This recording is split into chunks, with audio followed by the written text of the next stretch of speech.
যে শেখ হাসিনাকে ধন্যবাদ, এই জন্য ধন্যবাদ যে তিনি আমাদের আগে অধ্যাপক ইউনূসকে চিনেছেন, আমরা অধ্যাপক ইউনূসকে চিনতে পারি নাই, আমরা অনেক পরে চিনলাম। আমি অধ্যাপক ইউনূসের জন্যে যথেষ্ট পরিশ্রম করেছি। যখন 2012 সালের দিকে তার গ্রামীণ ব্যাংক নিয়ে কথা উঠেছিল, তখন আমি যদি তার পাশে না দাঁড়াতাম, আমরা যদি না দাঁড়াতাম, তাহলে অনেক গ্রামীণ ব্যাংকের স্থাপনা থাকতো না, এবং আমার মনে হয় পরবর্তীতে এই স্থাপনাগুলো থাকবে না। সমস্ত সময়ই একপাক্ষিকভাবেই কাজ করেছে। 2-3 মাস না হয় মেনে নেওয়া যায়, কিন্তু তারপর যারা করছে সেটা সম্পূর্ণ একপাক্ষিক।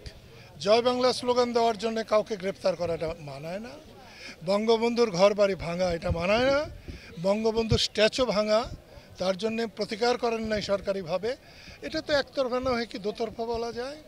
সরকার একতরফাভাবেই কাজ করে চলছেন। আজ থেকে 4 দিন আগে আমি বহেরাতুলিতে একটা কথা বলেছি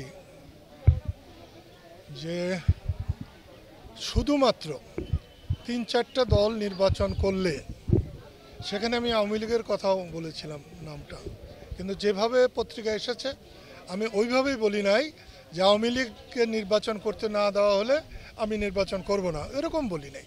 আমি বলেছি দেশের সংখ্যাগুরু ভোটার যদি ভোটে অংশগ্রহণ করতে না পারে তাহলে সেই ভোটে আমরা যাব না। আজকে প্রায় 15 মাস সরকার, অন্তর্বর্তীকালীন সরকার দেশ সম্পর্কে কথা বলতে একবারের জন্য আমাদেরকে ডাকে নাই। কালকে চিঠি পেলাম, একবার ভেবেছিলাম যে সরকারের ডাক এসেছে, এটা পরে চিঠি দেখলাম যে না, সরকার না, নির্বাচন কমিশন ডেকেছেন। সরকার ডাকলে যেতাম না, নির্বাচন কমিশন ডেকেছে, তাদেরকে এই কথাগুলো ওখানে গিয়ে বলে আসব।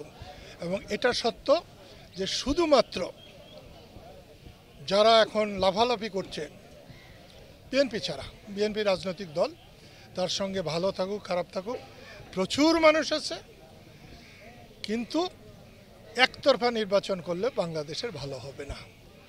সামনে নির্বাচনটা চাই সকল মানুষের অংশগ্রহণে, এবং মানুষ যাতে সুস্থভাবে ভোট দিতে পারে, যে কোনো ভোটার যেন বলতে পারে আমি ভোট দিয়েছি।